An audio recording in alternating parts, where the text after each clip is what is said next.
G'day mates, in today's video I want to kick off talking about the ridiculous map changes we just had leaked for the season. We have multiple POIs that are now gonna float away, and coming into the Invitational, this is gonna completely change the map and make things pretty crazy. I also want to talk about what happened with the Elite Cup, who qualified, who popped off, and who struggled, and what does it mean for you guys who maybe missed the Placement Cup or didn't get Elite. How does the format work from now on in case you guys are confused? We also had the Trio Cup today, the Queasy Cup. I want to talk about which trios are looking the best, because there's a good chance we get Trio FNCS next season. So lots to talk about. Let's just jump into it. So what is going on with the leaks about the map changes, and why is it such a big deal, especially for competitive? So HypeX tweeted out, floating POIs will move around the map as the season progresses, as seen in the second and third picks. Also, some hexagon chrome things will appear around the map as the chrome spreads, as seen in the first pick. So going into the Invitational, the first major LAN event we've had since the World Cup, $1 million prize pool, and players' POIs are going to be floating away from them.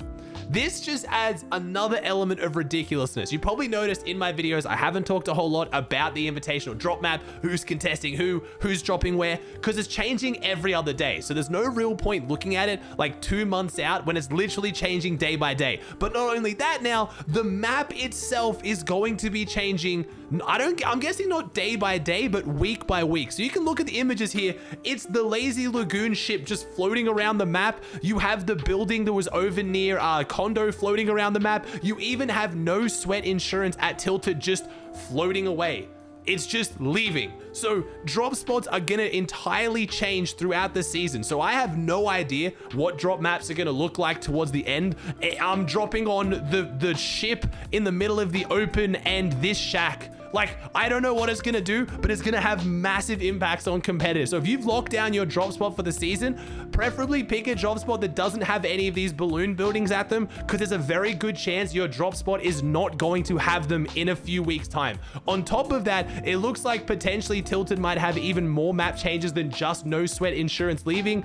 I don't know how I feel about this. It's a little bit fun for pubs. It's a little bit fun for arena. It makes the map always feel a bit different. This also means some of this mobility is going to move around the map. These balloons are the absolute god mobility, and right now they're only in that southeast section of the map for the most part. Having these closer around the map outside of just Tilted and near the mid map would be massive. If one of these floats towards like even kind of like the southwest section of the map that doesn't really have a lot of mobility, would have a massive change on how well those teams can compete. So I wanted to talk about it. I don't have an exact idea of when these are going to change, but every single week update, first thing you want to do is jump into the game and make sure your drop spot is still there. We just had our Placement Cup this weekend, which is the start of this new divisional cups. Now, before I talk about which pros are going crazy, which ones are doing the best, let's talk about what the format means from here, because a lot of you guys are confused. I didn't get to play the Placement Cup. I didn't get Elite Division. Can I even earn money this season? Let me break down exactly where we're at. So the top 200 teams on each region are now in the Elite Division. That means on Wednesday and Friday, they're going to play in tournaments. The top 50 teams from those two tournaments combined are going to go through to play money on Saturday in the set lobbies. But what happens if you didn't get an Elite Division? How do you get to Elite Division, or how do you rank up? So the two divisions beneath that, you have Challenger and Contender Division. Depending on your region, and I'll get my editor to put the stats up here, you are going to go between the divisions based on if you get, let's say for example, OCE, Asia, Middle East, Brazil, and NA West. If you get top 10 in either of the Challenger tournaments, there's one on Wednesday, one on Friday, you will then go to Elite. And if you get top 50 in Contender, you will go to Challenger. So that's all you need to know. There is going to be a tournament every single Wednesday, Friday for all divisions. If you're already in Elite, you're playing to play in the Cash Cup on the weekend. If you're any of the lower divisions, you're playing to get top whatever amount to go up a division. So if you didn't get to play the Placement Cup or you didn't get Elite, that's fine. You now need to place highest in your region to get up in those divisions, and then you can play for the money. If you don't make it to Elite Division though, there is no tournament on Saturday because that is only for Elite for money, but there is still the squads no build cups on Saturday. So if you guys can't get to Elite, it might just be worth playing the Contender and Challenger tournaments for a bit of fun, see how you go, try to improve, and then on Saturdays you can just play the squad no build tournament. I don't know, it could be an interesting way to go. But what about the teams who did well? Who popped off? Who is now Elite? And which big teams missed out? Because some really big teams did miss out, and now going to try to get top 20 or top 10 or top 30 is gonna be quite tough, even in the lower divisions. There's a lot of people playing, and you're gonna have to do insane to now get to the elite division. Kicking off with NA East, and NA East Comp Report did a really good job of summarizing who missed out. These were some of the biggest names who didn't make it into the elite. You have Bizzle, Stifferoony, Aoxy Swirl, Yuzz and Mist, Cooper Magnolia, Convicted Milks, Ozervo and Scold, Cease and Day, Creo and Blake, Redux and Brutal, Possessed and Cobalt, Sonetto and Coop, and Mega and Elite. Now, there obviously are some really big names in there who didn't make it through. They're the ones you're looking at to now have to play next week's Contender Cup and try and level their way up through. As far as EU goes, EU's a lot harder because obviously getting top 200 on EU is a lot more difficult than NA these days with how many more players they are. The main one on EU for me was actually Joe and Z Andy, who did manage to miss out. Super unfortunate for them. They did make a tweet about it. I think they will make it into Elite Cup pretty soon though. Joe and Z Andy are absolute demons when it comes to those more open lobbies. They just W key their way through them like crazy. If we're looking about who did well though, on EU we had Queasy and Vino coming out in first, almost no surprise there on 405 points, one of our invitational teams. Then we had a brand new team, Vico and Jerky. Now, if you follow EU, you know who Vico is, but if you're not following EU, you're gonna learn very quickly. Vico is an absolute demon. This kid is insane. He is one of, if not the best fighters in the world right now. Pair that up with the experience of Jerky, and it's gonna go crazy, and that's what they did. Then we had Artie and Zara, we had Cheatin and Freyson, Tripper and Thomas HD, Belusi Hydro, Taste and Chapix, all the teams you'd expect. Like I said, top 200 is all that really mattered in this. If you came first or 200th, it didn't really matter that much. It was opens. This was top 1400 teams, so this isn't the best indication of how well these teams are going to go in the Elite Cup, but watching them now play on Wednesday and Friday, it's going to be quite exciting because there's only 200 teams. So to try to get queues in between that is going to be tough. It is going to be very placement heavy. Even though the format becomes less placement heavy as they go into Elite, if you die early on spawn, there's a very good chance you're going to be dealing with a very long queue time. Speaking of new teams, on NA, we had Threats and Polarized absolutely dominate, 443 points at one point in the tournament, getting 3 wins in a row, looking absolutely insane. Polarized did make a tweet about how he did leave Death the night of the Placement Cup to play with Threads. He was feeling a bit bad about it, said he was peer pressured into it, but the results speak for themselves. He made the right call. Then we have another brand new team, Degen and Diego. A lot of people have been looking at Diego. He is one of, again, if not the best fighters in the world. His mechanics are absolutely disgusting,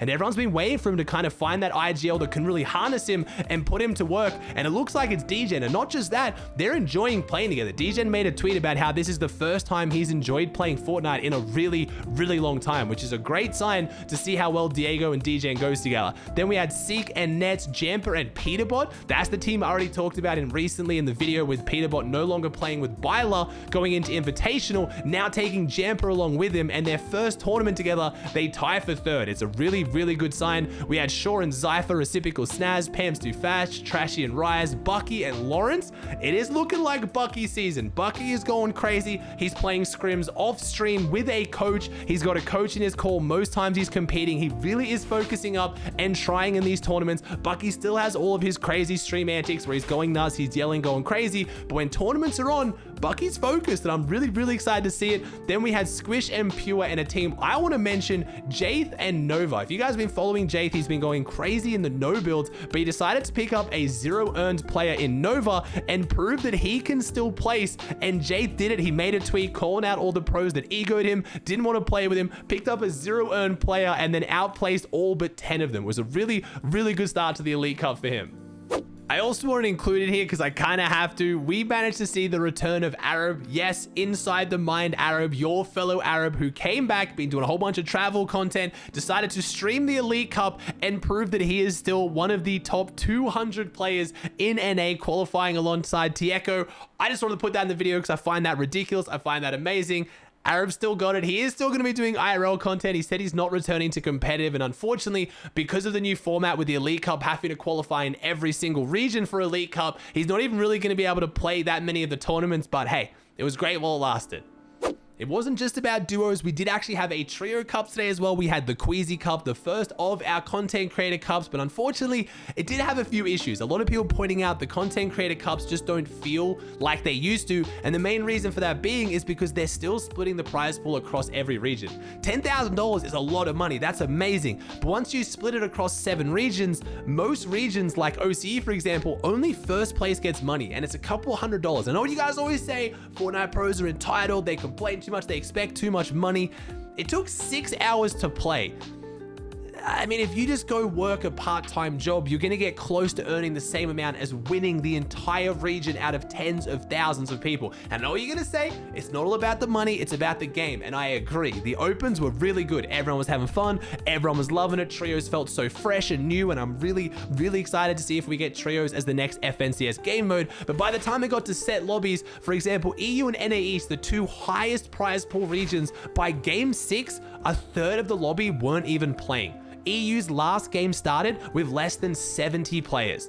It's just, people aren't taking it seriously, so at that point, you can't really count too much on who placed well, who did the best. I mean, Queasy didn't even qualify for his own tournament, which was super unfortunate to see. So I really hope Epic sees this and makes the content creator cups go back to only 1 region. I know it's unfortunate because a lot of them only go to the big region, but maybe it's on Epic then to pick some content creators in smaller regions that people know about to give them tournaments. I just don't think spreading $10,000 across 7 regions and 2 rounds is the best idea. Maybe just 1 round and it would be okay. I don't know. You guys let me know in the comments down below if you think, hey, it's a tournament, it's worth it, or whether you do think it's a little bit too much. I will talk about the winners though. On EU, we had Dandy, Mixon, and Artur, 100 points, triple digits. EU was really close. Axe Force's team and Fractions team just missing out by 5 and 6 points as well. And then Combeck also picked up the money. If we move over to NA East, we had Teo, Spade, and Chimp in first place on 121 points, beating out Qua Iomzo on paper. They were looking disgusting. They were fighting clicks a lot of the games. Oh, sorry, they were fighting around spawn a lot of their games and looking a bit ridiculous. Then we had Tabsg, Voil, and Snake in third on 109, and Dukes, Miro, and Booga in fourth on 101, winning the last 2 games in a row to jump up into the top 4. That did just earn them the money. I'm sure Booga, Dukes, and Miro need their $200, so I was pretty happy to see that for them. And then Seek, Sharkman, and Nets just missing out. But the trio meta, like trios playing out in the current meta, was quite exciting. The way the chrome splashes worked was awesome. Only 1 person had to hold them. You got to see some of those other flavors like the headshot snipes coming in, which obviously aren't as strong in trios because we got to highlight the new res mechanic. The double res and then one dropping the hold wall is such a cool, unique mechanic, and it really made up for some of the things that players are more frustrated with. Boogie bombs, for example, it was much harder to get a boogie bomb playoff on 3 players. If you headshot snipe someone, they pretty much just insta-box, double res, one of them held the wall and they were chilling. It was just a really fun tournament to watch. It is unfortunate towards the ends in the set lobbies, it just kind of felt like a bit of a joke, and that made it feel a little bit worse, but I'm very excited for trios either way. You guys know the deal. Chuck a like on it, subscribe to the channel down below, and I'll see you in the next one.